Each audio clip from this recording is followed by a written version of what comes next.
Subscribe now and press the bell icon. Never miss an update. Hello everyone, good afternoon. आप सभी का स्वागत है महिंद्रा के ऑफिशियल यूट्यूब चैनल में। मेरा नाम है फरिया और मैं लेकर के आई हूँ मिशन एसएससी जीएसजीके के लिए। सबसे पहले तो आप सभी को शुभ दीपावली, हैप्पी दिवाली। कैसी जा रही है प्रिपरेशन? सेलिब्रेशन की शुरुआत बस होने वाली है, दिन के 2 बज रहे हैं। आई थिंक बस थोड़ा समय और, लेकिन उस समय में से आई नो सेलिब्रेशन इंपॉर्टेंट है, अपने फ्रेंड्स एंड फैमिली के साथ बैठना जरूरी है, फेस्टिवल सेलिब्रेट करना जरूरी है, हैप्पी वाइब्स होती हैं, बट थोड़ा सा टाइम अपनी पढ़ाई को भी देना चाहिए। क्यों? क्योंकि अगर पढ़ाई नहीं करोगे पीछे छूट जाओगे, है ना।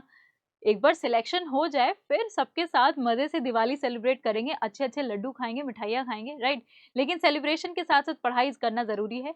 इसीलिए आज का जो सेशन है वो एक इम्पॉर्टेंट सेशन है, सेंट्रल गवर्नमेंट स्कीम्स पे है। एमसीक्यू के फॉर्मेट में है, बहुत ज्यादा डिटेल में नहीं पढ़ने वाले हैं। एमसीक्यू फॉर्मेट में है, स्कीम्स को देखेंगे, कब स्टार्ट हुई, कब, मतलब जो भी क्वेश्चंस हैं उनसे रिलेटेड करेंगे। सेशन को बहुत ज्यादा दिमाग वाला नहीं बनाया है, इसलिए क्योंकि आज दिवाली का दिन है, थोड़ी सी छुट्टी होनी चाहिए, थोड़ा रिलैक्स्ड फील होना चाहिए। तो बस क्योंकि पढ़ाई में कंटिन्यूएशन बना के रखना है, तो इस वजह से हम क्या कर रहे हैं, ये सेशंस लेकर के आ रहे हैं। वैसे तो छुट्टी कर सकते हैं, लेकिन छुट्टी करोगे तो फिर हमारा क्या फायदा, है ना। छुट्टियां करनी चाहिए, लेकिन पढ़ाई के साथ साथ करते रहना चाहिए सब कुछ, ठीक है। तो आज का जो सेशन है वो है सेंट्रल गवर्नमेंट स्कीम्स के ऊपर। आप मेरे पीछे आप देख सकते हो, दिवाली स्पेशल क्लास है आज की। तो सेंट्रल गवर्नमेंट स्कीम्स पे, जैसे हमने कल की क्लास में जो देखा था, वो हमने स्टेट गवर्नमेंट के बारे में पढ़ा था कि स्टेट गवर्नमेंट की कौन कौन सी स्कीम्स है। उसको हमने बेसिकली किया था कॉन्सेप्ट के फॉर्म में। क्यों? क्योंकि देखो बहुत ज्यादा एमसीक्यूज उस पर नहीं ला सकते थे, बट आज का जो सेशन है वो सेंट्रल गवर्नमेंट स्कीम्स पे, ये एमसीक्यू के फॉर्मेट में है। तो जितने भी लोग मेरे साथ जुड़ रहे हैं उन सभी का स्वागत है। अगर चैनल को आपने सब्सक्राइब नहीं किया है तो चैनल को आपको क्या करना है, सब्सक्राइब करना है और अपने फ्रेंड्स के साथ इसको शेयर करना है, इस सेशन को। एंड सेशन अगर पसंद आए तो सेशन को लाइक भी करना है, ठीक है।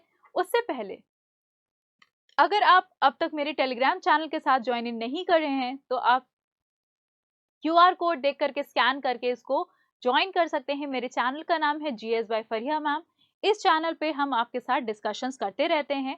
कुछ इंपॉर्टेंट पीडीएफ्स हैं, या ये जो सेशंस चल रहे हैं, जो एमसीक्यूज अगर रिक्वायर्ड होते हैं, एमसीक्यू के पीडीएफ आपको प्रोवाइड कर देते हैं। जो इंपॉर्टेंट टॉपिक्स है, जैसे पासेस हैं, माउंटेन्स हैं, या करेंसी है, इन सारी चीज़ों के पीडीएफ आपको इस पे मिल जाएंगे। इसमें एक चैट ग्रुप भी है, अगर आप अपने क्वेश्चंस मेरे साथ शेयर करना चाहते हैं तो उसका लिंक इस ग्रुप में पिन कर रखा है, तो आप वो चैट ग्रुप ज्वाइन कर सकते हैं। वेलकम है सभी का, वेलकम। जितने लोग भी मेरे साथ जुड़ रहे हैं, शुभ दीपावली आप सभी को। आज के सेशन एक हैप्पी वाइब वाला सेशन होने वाला है, तो सिंपल सेशन है, बहुत ज्यादा डिटेल नहीं है। क्वेश्चन का फॉर्मेट, सेशन का फॉर्मेट आई थिंक आपको सबको पता होगा। क्वेश्चन होगा और क्वेश्चन के बाद 30 सेकेंड्स का टाइम होगा और उसके साथ साथ आंसर्स होंगे, राइट। तो पहला सवाल इस सेशन का जो आपके लिए आ रहा है वो ये है, प्रोजेक्ट मौसम which was launched in June 2014 is an initiative of। Project मौसम जो जून 2014 में लॉन्च किया गया था, एक किस मिनिस्ट्री की पहल है? Ministry of earth sciences, ministry of environment and forest and climate change, या इसको शॉर्ट में आप लिख सकते हो MOEF एंड CC, इसको ऐसे लिखा जाता है, ठीक है। इसको लिखा जाता है ministry of earth sciences, MOES, ministry of tourism या मिनिस्ट्री ऑफ कल्चर, ठीक। 30 सेकेंड का समय होगा आपके पास और आपको इस क्वेश्चन का आंसर देना होगा। प्रोजेक्ट मौसम, नाम से क्या लगता है कि ये स्कीम किस मिनिस्ट्री की हो सकती है?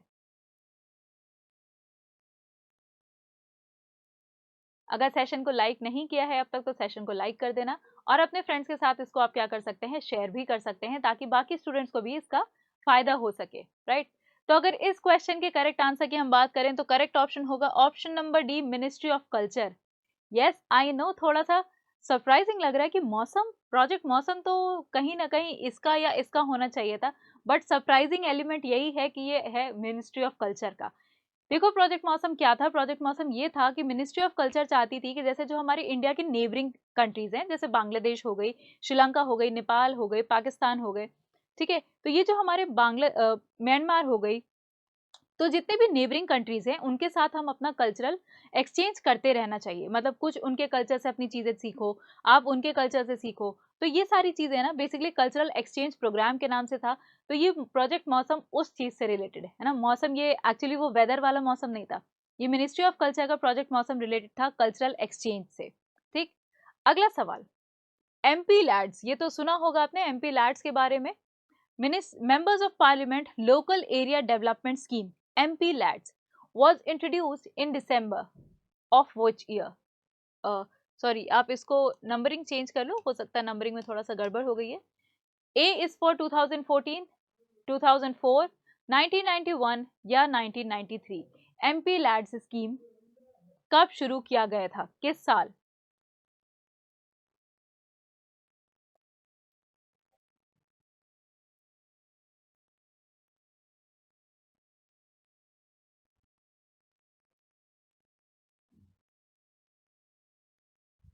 एमपी लैड्स स्कीम कब शुरू की गई थी?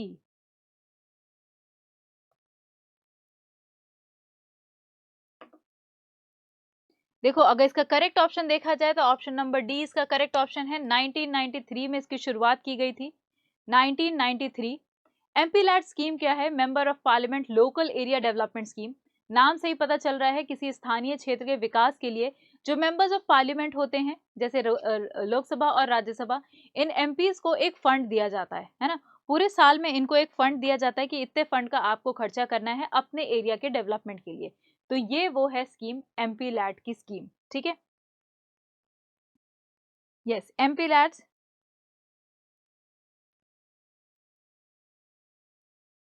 ठीक, अगला सवाल, central rural sanitation programme, central rural sanitation programme, केंद्रीय ग्रामीण स्वच्छता कार्यक्रम कब शुरू किया गया था? 1982, 1990, 1975 या 1986? देखो, ये कुछ पुराने स्कीम्स हैं लेकिन जो इम्पोर्टेंट है ना, आज भी इम्पोर्टेंट है। अगर इनकी बात करें तो इसको भी ऑप्शन चेंज कर लो, ये थोड़ा सा मिस हो गया है, अपलोड में हो गया है थोड़ा सा। 1982, 1990, 1975 या 1986? सेंट्रल रूरल सैनिटेशन प्रोग्राम, केंद्रीय ग्रामीण स्वच्छता कार्यक्रम, कब शुरू किया गया था? यस, करेक्ट ऑप्शन अगर इसको देखो तो इसका करेक्ट ऑप्शन है 1986 में इसकी शुरुआत की गई थी, सेंट्रल रूरल सैनिटेशन प्रोग्राम। नाम से ही पता चल रहा है किस फील्ड से रिलेटेड है ना, स्वच्छता के लिए है। अब जैसे अगर हम बात करें तो स्वच्छ भारत अभियान के अंदर ये सारे प्रोग्राम्स जो हैं उसके अंडर आ गए हैं, अलग अलग रन नहीं कर रहे हैं, पहले अलग अलग प्रोग्राम्स रन किया करते थे। अगला सवाल है, what is the amount of insurance cover available for accidental death under प्रधानमंत्री सुरक्षा बीमा योजना? प्रधानमंत्री सुरक्षा बीमा योजना पीएमएसबीवाई के तहत आकस्मिक मृत्यु पर उपलब्ध बीमा कवर कितना है, मतलब कितनी राशि का बीमा आपको मिल सकता है मृत्यु हो जाने पर? प्रधानमंत्री सुरक्षा बीमा योजना, क्वेश्चन नंबर 4। 1 लाख, 4 लाख, 2 लाख या 3 लाख? प्रधानमंत्री सुरक्षा बीमा योजना।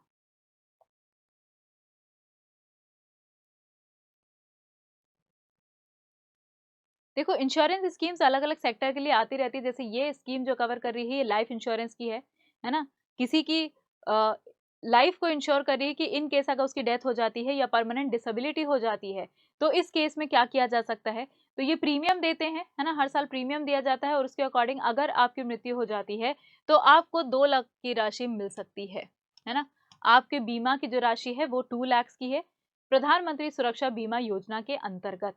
ठीक है, देखो जो स्कीम्स हैं उनको स्पेसिफिकली याद करना है। जैसे प्रधानमंत्री सुरक्षा बीमा योजना, इसके अलावा और भी योजनाएं होती हैं लेकिन इस स्कीम के अंतर्गत आपको 2 लाख रुपए की राशि मिलती है। ठीक है, अगला सवाल, प्रधानमंत्री वय वंदना योजना, ठीक है, किस ऑर्गेनाइजेशन के अंतर्गत काम कर रही है? भारत सरकार की प्रधानमंत्री वय वंदना योजना का संचालन कौन सी संस्था कर रही है ना, संस्था कौन सी ऑर्गेनाइजेशन प्रधानमंत्री वय वंदना योजना इसका वय वंदना योजना का संचालन कौन सी संस्था कर रही है? Unit Trust of India, post office, LIC या SBI, State Bank of India, है ना। इनमें से कौन सी ऑर्गेनाइजेशन है जो इसका संचालन कर रही है, ऑपरेट कर रही है इस स्कीम को? यस, करेक्ट ऑप्शन है एलआईसी ऑफ इंडिया, वय Vandana Yojana LIC of India के अंतर्गत आता है ये। ठीक है, वय वंदना योजना की डिटेल्स अगर आपको पढ़नी हो तो पीडीएफ मिल जाएगा आपको, क्योंकि हर एक स्कीम का अगर हम डिटेल डिस्कस करेंगे तो सेशन बहुत लंबा हो जाएगा। ठीक, अगला सवाल, infrastructure development project with the aim of promoting port led development in India has been named as। Bharat में बंदरगाह आधारित विकास को बढ़ावा देने के उद्देश्य से बुनियादी ढांचा विकास परियोजना का नाम क्या रखा गया है ना। Port lead development, port lead development के लिए एक स्कीम चलाई जा रही है, तो उस स्कीम का नाम क्या है बेसिकली, भारतमाला, सागर माता, सागर नमन या सागर माला। क्वेश्चन नंबर 6, क्वेश्चन नंबर 6 का क्या आंसर होगा। तो जितने भी लोग मेरे साथ जुड़ रहे हैं उन सभी का स्वागत है, welcome to this session. Diwali के दिन आज हम एक बढ़िया सा सेंट्रल गवर्नमेंट का सेशन लेकर के आए हैं। आई होप आपको सेशन एंजॉय कर रहे हो, आप सेशन पसंद कर रहे होगे। यस, करेक्ट ऑप्शन होगा क्या, डी, सागरमाला। सागरमाला। अगर पोर्ट लेड डेवलपमेंट की हम बात करें तो उसके लिए जो स्कीम चलाई जा रही है वो है सागरमाला की स्कीम। देखो, जितने भी इंडिया के, अगर इंडिया की हम बात करें, इंडिया की ईस्टर्न कोस्ट और वेस्टर्न कोस्ट पे दोनों पे क्या है, बंदरगाह है। तो ये प्रोजेक्ट क्या कर रहा है, इंश्योर कर रहा है कि ताकि जो इंडिया के जितने भी पोर्ट्स हैं, है ना, उन सबको कनेक्ट किया जाए, इन सारे पोर्ट्स को कनेक्ट किया जाए, ताकि इंडिया को क्या किया जाए, बेसिकली सिक्योर किया जा सके, सेफ्टी प्रोवाइड किया जा सके। क्योंकि अगर आपने इंटरनेशनल पॉलिटिक्स में पढ़ा होगा तो चाइना की चेन ऑफ पर्ल्स की पॉलिसी है ना, या चाइना की एक पॉलिसी है जिसमें वो क्या करता है, जैसे इंडियन ओशन में है ना, इंडियन ओशन के जितने भी पोर्ट्स हैं उन पे वो क्या कर रहा है, धीरे धीरे अपना कब्जा बनाने की कोशिश करता है, कोलैबोरेशन कर रहा है। जैसे श्रीलंका से कोलैबोरेट कर लिया, फिर इधर थाईलैंड से कर लिया, फिर उधर पाकिस्तान, अफगानिस्तान के जो इंपॉर्टेंट पोर्ट्स हैं उन पे कहीं ना कहीं चाइना इन्वेस्टमेंट करता रहता है। तो वो क्या कर रहा है, इंडियन ओशन में अपना दबदबा बनाने की कोशिश कर रहा है।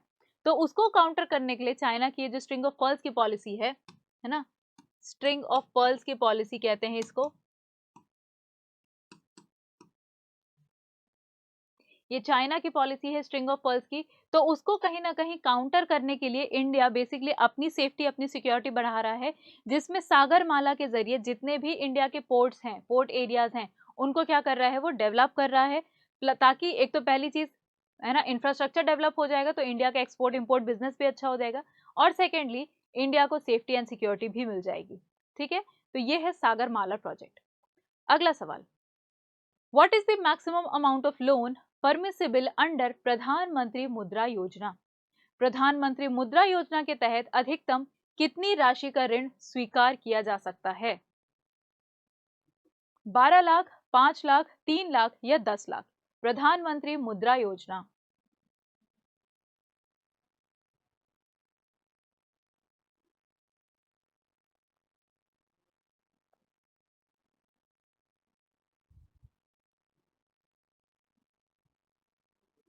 प्रधानमंत्री मुद्रा योजना में जो मैक्सिमम लोन आप ले सकते हो वो कितने अमाउंट का हो सकता है। यस, करेक्ट ऑप्शन है इसका ऑप्शन नंबर डी, 10 लाख का लोन। मैक्सिमम जो राशि है वो 10 लाख की मिल सकती है। अगर हम पीएम मुद्रा लोन की बात करें तो बेसिकली 3 प्रकार के लोन होते हैं, है ना, 3 टाइप्स के लोन्स होते हैं। सबसे पहला लोन होता है आपका शिशु, है ना, शिशु कैटेगरी का लोन होता है, फर्स्ट कैटेगरी है आपकी शिशु कैटेगरी। ठीक है, सेकेंड कैटेगरी क्या है आपकी, किशोर कैटेगरी, किशोर कैटेगरी, और तीसरी कैटेगरी है आपकी तरुण कैटेगरी, तीसरी है आपकी तरुण कैटेगरी। ये तीनों कैटेगरीज ना, जैसे बच्चे होते हैं, सबसे पहले छोटे बच्चे होते हैं राइट, शिशु होते हैं, तो उनके नाम पे है। तो अगर शिशु कैटेगरी का आप लोन क्लेम कर रहे हो, मतलब लोन चाहते हो, तो अप टू 50,000 मतलब लगभग 50,000 तक का लोन आप ले सकते हो इसमें। ठीक है, 50,000 तक का लोन अगर आपको चाहिए तो आप शिशु में ले सकते हो, शिशु लोन ले सकते हो। जैसे जैसे बच्चे बड़े होते हैं, है ना, तो वैसे ही फर्म्स भी बड़ी होती हैं, इंडस्ट्रीज भी बड़ी होती हैं। तो अगर किशोर की बात करो तो 50,000 से लेकर के 5 लाख तक का लोन आप ले सकते हो इस कैटेगरी में। ठीक है, फिर जैसे ही आपकी फर्म, आपकी इंडस्ट्री और बड़ी होती है, आपको लगता है कि और रिक्वायरमेंट है पैसे की, बिजनेस बढ़ाना है, कुछ भी करना है, तो उसके लिए जो आप लोन ले सकते हो तरुण कैटेगरी में 5 से 10 लाख का। तो मैक्सिमम राशि जो है, मैक्सिमम अमाउंट क्या है, वो आपकी 10 लाख की राशि है, ठीक है, पीएम मुद्रा योजना। ओके, अगला सवाल, maximum age for joining Atal pension योजना। अटल पेंशन योजना से जुड़ने के लिए अधिकतम आयु कौन सी है? 45 वर्ष, 35 वर्ष, 50 वर्ष या 40 वर्ष? अटल पेंशन योजना।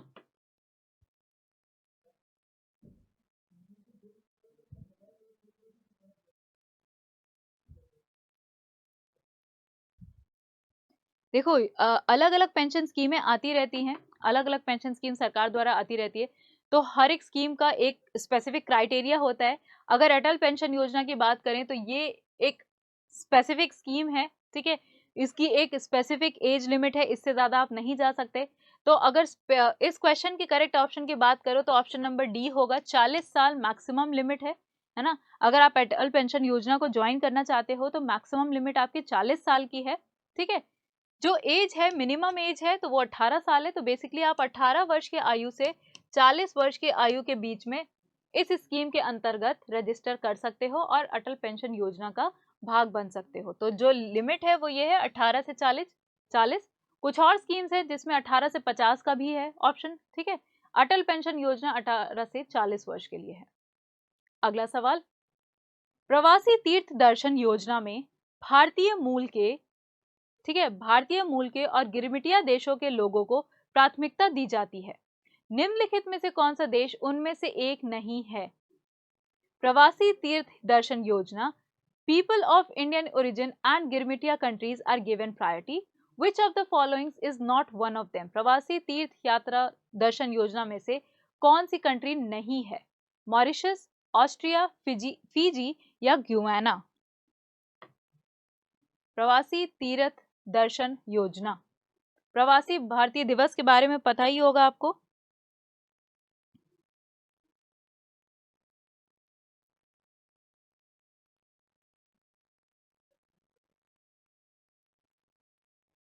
गिरमिटिया कंट्रीज में से नहीं है ना।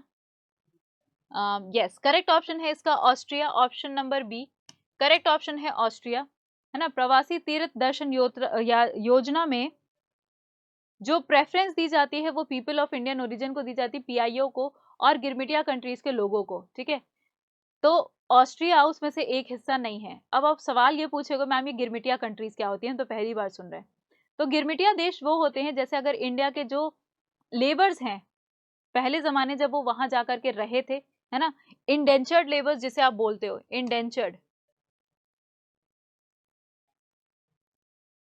लेबर वहां जाके रहे थे, मतलब मान लो कॉन्ट्रैक्ट पे गए थे, वहां काम कर रहे थे, बट उसके कॉन्ट्रैक्ट उनका खत्म हो गया, उसके बाद भी वो वहीं थे और वहीं काम कर रहे थे। आज उनकी आगे की पीढ़ी, उनके बच्चे, है ना, वो सब वहां पे क्या कर रहे हैं, अग्रीमेंट के जरिए वहां अभी भी रह रहे हैं या काम कर रहे हैं, तो वो होते हैं गिरमिटिया कंट्रीज। तो मॉरिशस, फिजी, गुयाना, ये 3 कंट्रीज हैं जो इंडेंचर्ड कंट्रीज में आती हैं, ठीक है। दूसरी कंट्रीज जो है वो है सूरीनाम, ट्रिनिडाड एंड टोबैगो, बहुत सारी कंट्रीज हैं। तो अगर इनमें से देखो तो Austria is not one of them, ठीक है, ऑस्ट्रिया वो कंट्री नहीं है। अगला सवाल, सखी केंद्र या वन स्टॉप सेंटर, ना, सखी सेंटर या वन स्टॉप सेंटर, ओएससीज भी कहते हैं इसको, ओएससीज, is a fully sponsored central government scheme under the ministry of. Sakhi centre, question number 10, one stop centre है किस चीज के लिए, मतलब किस मिनिस्ट्री के अंडर आता है? Women and child development, housing and urban affairs, culture या law and justice? Question number 10।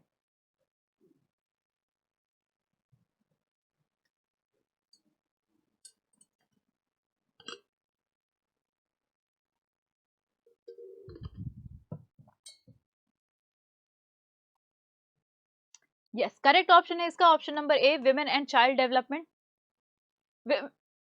Sorry, women and child development के अंतर्गत ये सखी सेंटर या वन स्टॉप सेंटर बनाए गए हैं, जिसमें विमेन से रिलेटेड कोई इशू है या उनको किसी स्कीम में एनरोल कराना है या किसी तरीके की कोई प्रॉब्लम है, तो वन स्टॉप सेंटर है जहाँ पे वो जा करके अपनी प्रॉब्लम्स को डिस्कस कर सकते हैं और किसी डिफरेंट प्रोग्राम के लिए, किसी स्कीम के लिए, इन सारी चीज़ों के अंतर्गत रजिस्ट्रेशन भी करा सकते हैं, ठीक।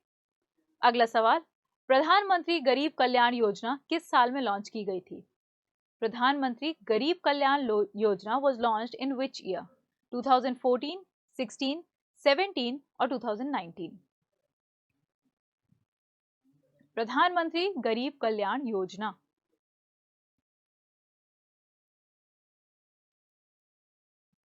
आई होप आप सेशन को एंजॉय कर रहे होंगे। आज दिवाली का दिन है, स्टूडेंट्स की मात्रा थोड़ी सी कम, लेकिन फिर भी interesting session. Yes, correct option है इसका ऑप्शन नंबर बी 2016।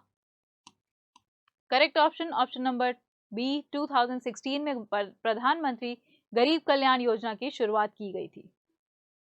अगला सवाल, Which of the following ministries implemented the midday meal scheme? जो ये मिड डे मील स्कीम चलती थी, ये कौन सी मिनिस्ट्री के अंतर्गत आता था, किस मंत्रालय के अंदर आती थी? Ministry of social justice and empowerment, home affairs, HRD ministry या सोशल वेलफेयर?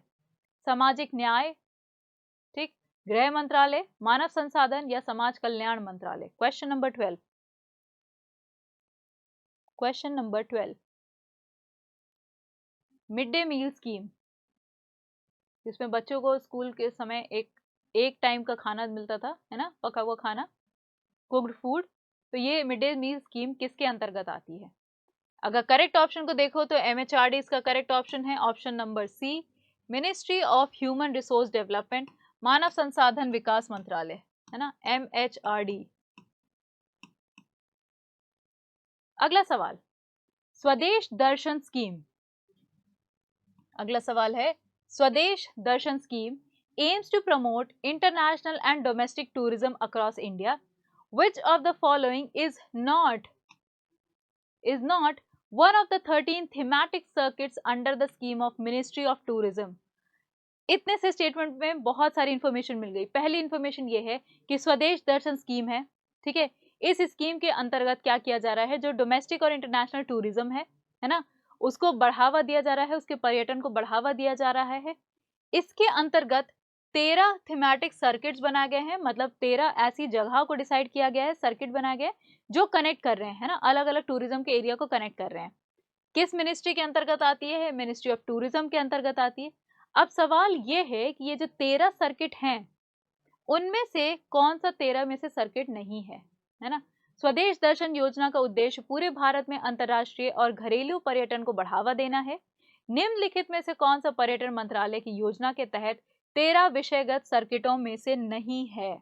ठीक है, tribal circuit, Ramayana circuit, desert circuit या महाभारत सर्किट? जनजातीय circuit, Ramayana circuit, desert circuit या महाभारत सर्किट, इनमें से कौन सा नहीं है?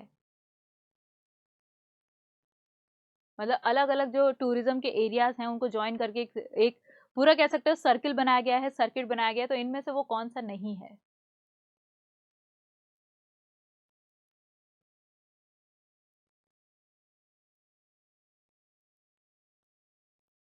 यस, करेक्ट ऑप्शन है option number D, Mahabharata circuit नाम का कोई टूरिज्म सर्किट नहीं बनाया गया है स्वदेश दर्शन स्कीम के अंतर्गत, राइट। अगला सवाल, Dash is aimed at the welfare of areas and people affected by mining related operations using the funds generated by District Mineral Foundation DMF. Dash का उद्देश्य जिला खनिज फाउंडेशन द्वारा उत्पन्न धन का प्रयोग करके खनन संबंधित कार्यों से प्रभावित क्षेत्रों और लोगों का कल्याण करना है। इनमें से कौन सी स्कीम है, कौन सी ऐसी योजना है जो रिलेट कर रही है कि किसी एरिया में, जैसे मान लो उड़ीसा का अगर एरिया है, वहां पे माइनिंग हो रही है, तो उन लोगों का भी हित होना चाहिए, है ना, तो उन लोगों के हित के लिए कौन सी स्कीम अंतर्गत, मतलब कौन सी स्कीम के अंडर फंड्स दिए जाते हैं? प्रधानमंत्री उज्ज्वला योजना, प्रधानमंत्री डिजी धन व्यापार योजना, प्रधानमंत्री कौशल विकास योजना या खनिज क्षेत्र Kalyan Yojana? Question number 14।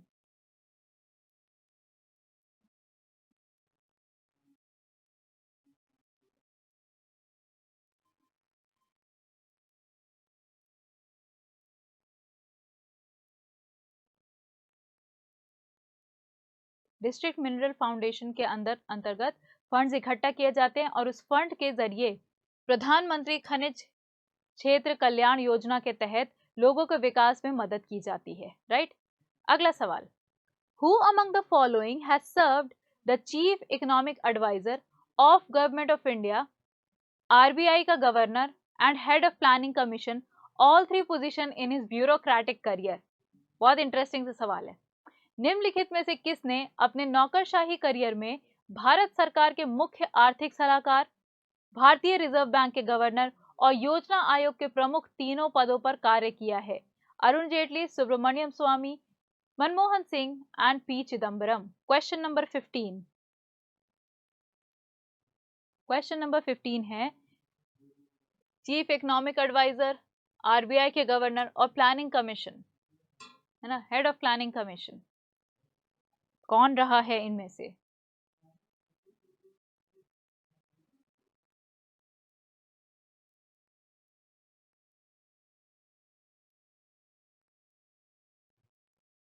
Correct option है option number C, Manmohan Singh. Doctor Manmohan Singh ने इन तीनों पदों पर काम किया है। डॉक्टर मनमोहन सिंह, उसके बाद इन सारे पदों को होल्ड करने के बाद उसके बाद वो बनते हैं इंडिया के प्राइम मिनिस्टर, राइट। तो डॉक्टर मनमोहन सिंह। अगला सवाल है, अटल पेंशन योजना के तहत अनुमन्य मासिक पेंशन की न्यूनतम राशि क्या है? What is the minimum amount of monthly pension permissible under Atal pension योजना? अभी हमने अटल पेंशन योजना के बारे में एज लिमिट देखी थी, तो इस एपीवाई के अंतर्गत मिनिमम जो पेंशन अलाउड है वो कितनी है? Question number 16। ये है option number A, option number B, ये ऑप्शन बी, ये ऑप्शन सी और ये ऑप्शन नंबर डी। ठीक है, तो क्वेश्चन नंबर 16, जो मिनिमम पेंशन अलाउड है वो कितनी है, मंथली पेंशन?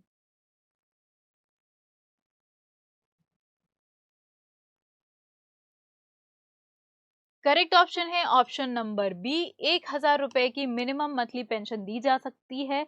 मैक्सिमम देखो डिपेंड करता है कि आप कितना उसमें ना प्रीमियम जमा कर रहे हो, उसके अकॉर्डिंग आपकी पेंशन डिसाइड होती है, एक रेंज होती है, ठीक। तो 1,000 रुपए मिनिमम राशि है इसकी। अगला सवाल है, जननी सुरक्षा योजना भारत में कितने राज्यों में लागू की गई है? 15, 10, 5 या सभी राज्यों और केंद्र शासित प्रदेशों में? All states and union territories, Janani Suraksha Yojana. Question number 17।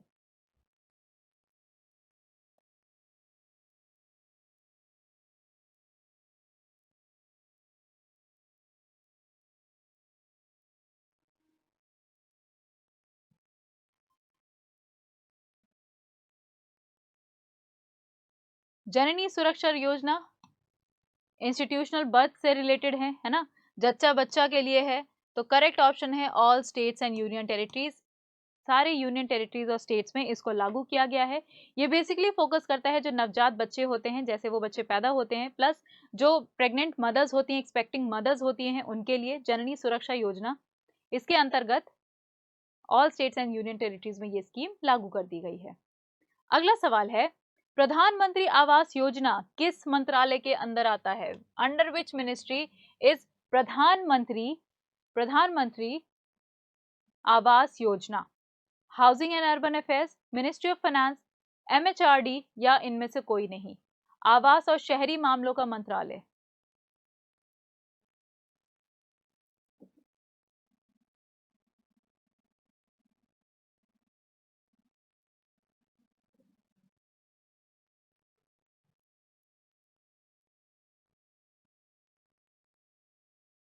Question number 18।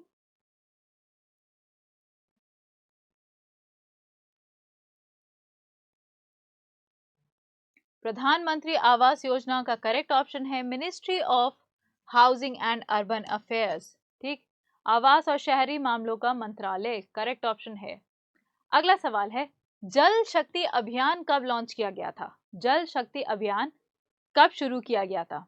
26 जनवरी 2021, 14 जनवरी 2022, 22 मार्च 2021 या 22 मार्च 2022? Question number 19।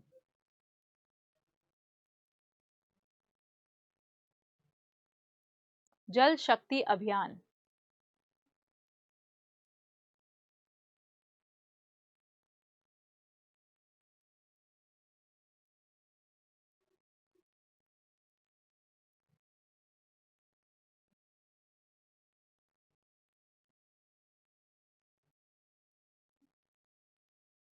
करेक्ट ऑप्शन है इसका 22 मार्च 2021। करेक्ट ऑप्शन 22 मार्च 2021। अगला सवाल है, मुस्लिम महिला विवाह अधिकार संरक्षण अधिनियम किस राज्य द्वारा अधिनियमित किया गया है? Muslim women protection of rights on marriage act was enacted by which of the state? Himachal Pradesh, Uttar Pradesh, Assam या केरला?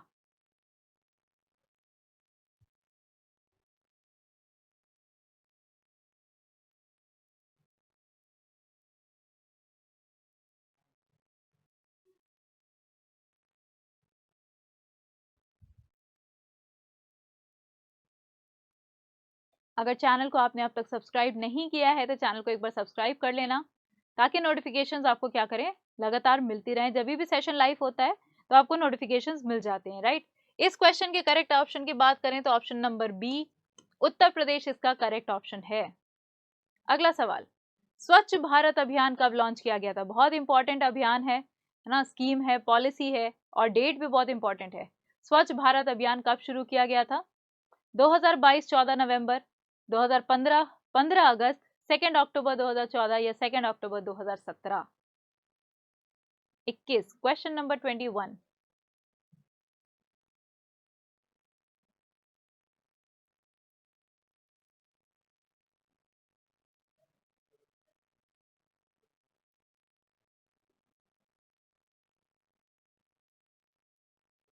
बहुत इंपॉर्टेंट डेट है ना इसकी।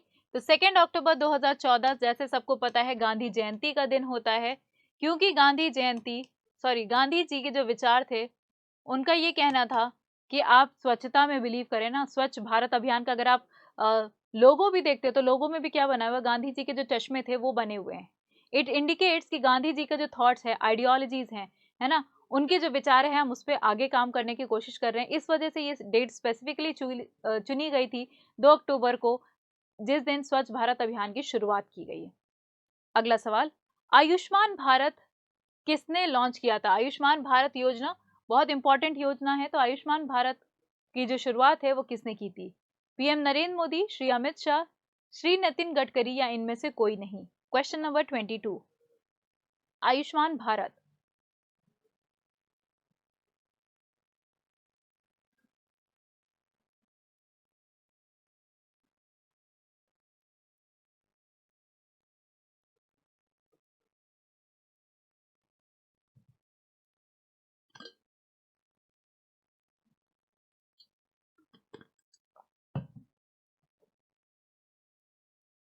करेक्ट ऑप्शन है इसका ए, prime minister Narendra Modi.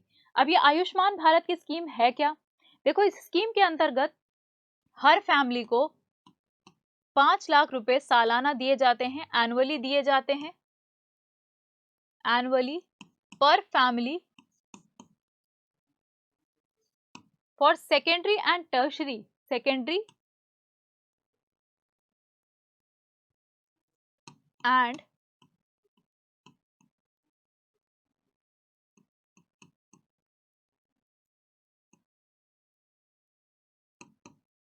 Medical treatments.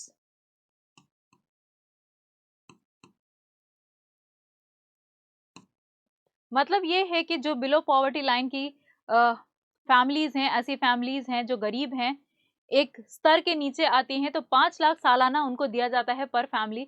अगर उनको सेकेंडरी ट्रीटमेंट की जरूरत है, हॉस्पिटलाइजेशन की जरूरत है, तो आयुष्मान भारत की शुरुआत इसीलिए की गई थी, उनको कैशलेस हॉस्पिटलाइजेशन किया जा सके, मतलब उनको पेमेंट ना करना पड़े। पेमेंट डायरेक्टली बैंक डायरेक्टली चला जाता है हॉस्पिटल के अकाउंट में। आपको एक कार्ड दिया जाता है, उस कार्ड के जरिए आप क्या कर सकते हैं, आप जाकर के हॉस्पिटलाइजेशन करा सकते हैं, अपना मतलब ट्रीटमेंट करवा सकते हैं।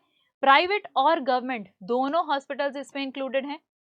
गवर्नमेंट और प्राइवेट दोनों तरीके के अस्पताल के अंतर्गत आप अपना इलाज करा सकते हैं।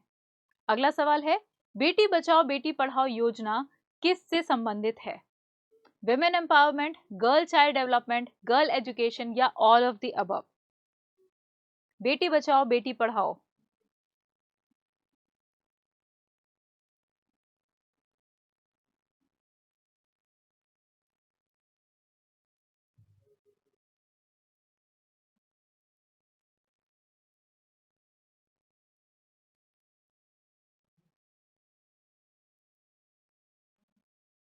करेक्ट ऑप्शन है ऑल ऑफ द अबव।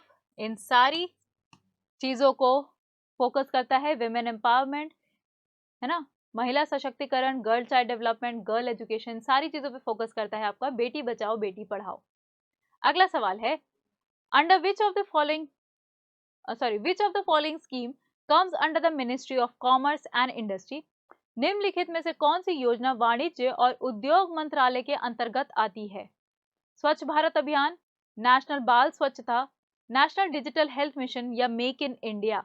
ये स्कीमों के नाम है। मिनिस्ट्री ऑफ कॉमर्स के अंतर्गत कौन सी स्कीम आती है? Ministry of commerce and industry.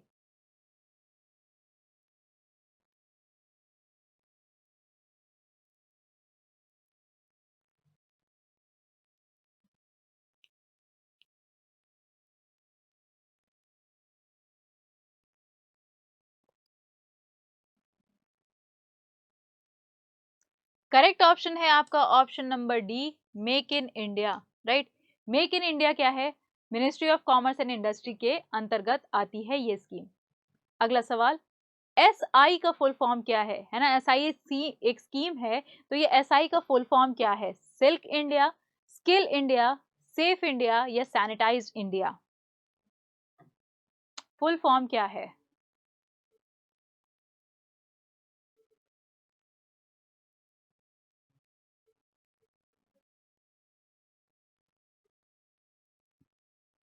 SI।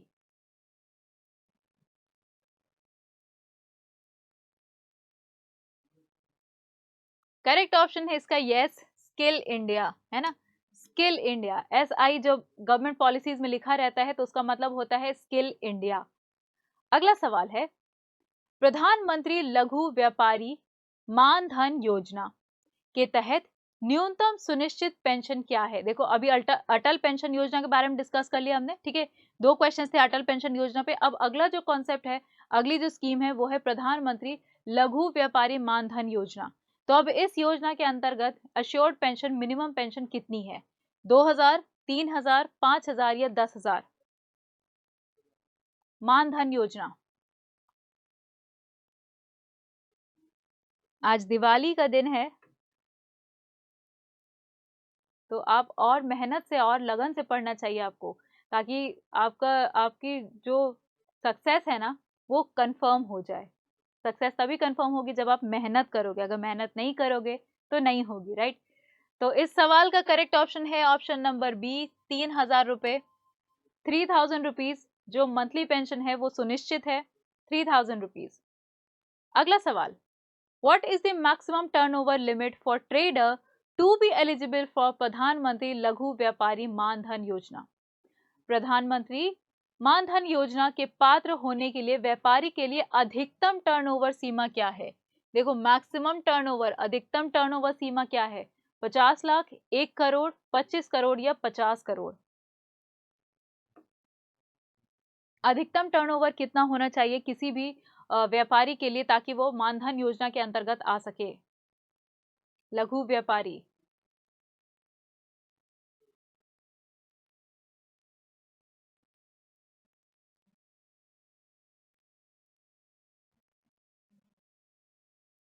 मानधन योजना, प्रधानमंत्री लघु व्यापारी मानधन योजना।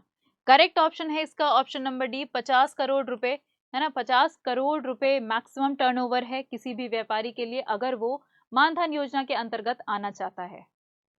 अगला सवाल, who is the pension fund manager of pension fund under प्रधानमंत्री लघु व्यापारी मानधन योजना? ये स्कीम के बारे में ही डिस्कस कर रहे हैं। इस योजना के तहत पेंशन फंड मैनेजर कौन है? कौन मैनेज करता है? LIC, IDBI, SBI या UTI, unit Trust of India, है ना। क्वेश्चन नंबर 28, कौन मैनेज करता है? Life corporation of India, LIC, IDBI, SBI या फिर unit Trust of India, UTI?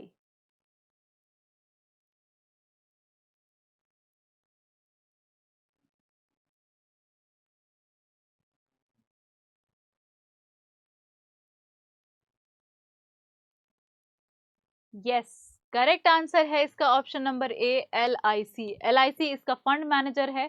जो पेंशन फंड बनाया गया है वो LIC मैनेज कर रहा है और उसके जरिए प्रधानमंत्री लघु व्यापारी मानधन योजना का वितरण होता है। ठीक, अगला सवाल, question number 29, what is the target year set by the government to provide clean drinking water to all? सभी को स्वच्छ पेयजल उपलब्ध कराने के लिए सरकार द्वारा निर्धारित लक्ष्य वर्ष क्या है? ये ऑप्शन नंबर ए इसको मान लो, है ना, बी इसको, सी और ये डी थोड़ा सा आगे पीछे हो गया है वो। 2022, 2023, 24 या 25, मतलब कब तक स्वच्छ पेयजल मिलने की संभावना है हमें? किस साल तक टारगेट रखा गया है?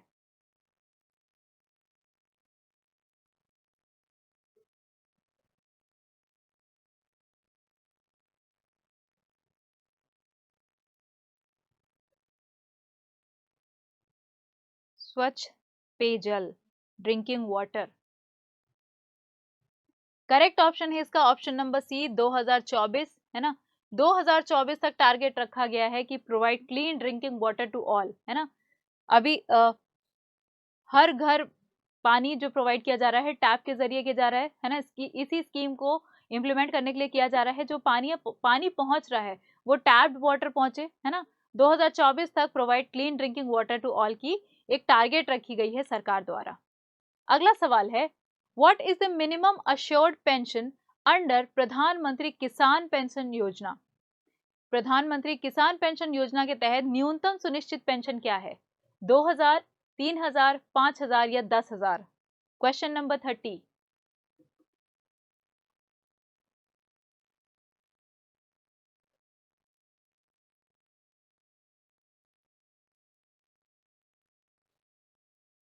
Question number 30, minimum assured pension कितनी है प्रधानमंत्री किसान पेंशन योजना के अंतर्गत?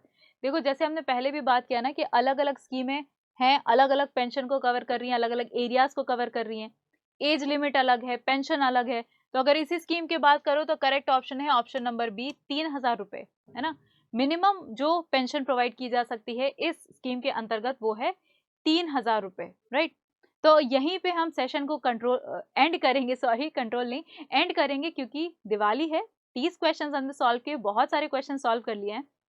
इन सारी स्कीमों को अगर आप डिटेल में पढ़ना चाहते हो, देखो वैसे डिटेल में बहुत ज्यादा जाने की जरूरत नहीं है। अगर वनडे एग्जाम्स की हम बात करें तो इतना काफी होता है कि स्कीम कब शुरू हुई, किस सेक्शन से रिलेट कर रही है।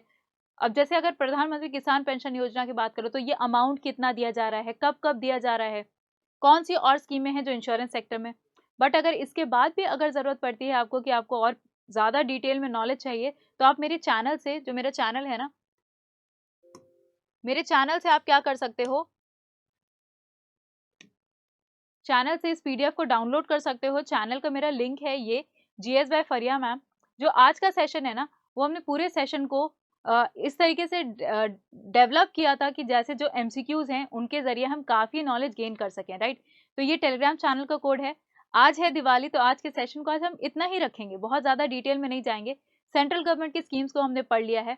स्टेट गवर्नमेंट की अगर स्कीम्स की हम बात करें तो कल का जो सेशन आया था मेरा, वो था स्टेट गवर्नमेंट की स्कीम्स पे।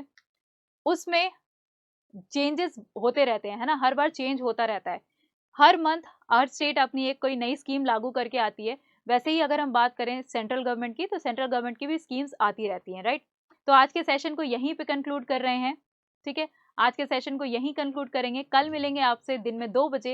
Have a safe Diwali, happy Diwali and thank you very much.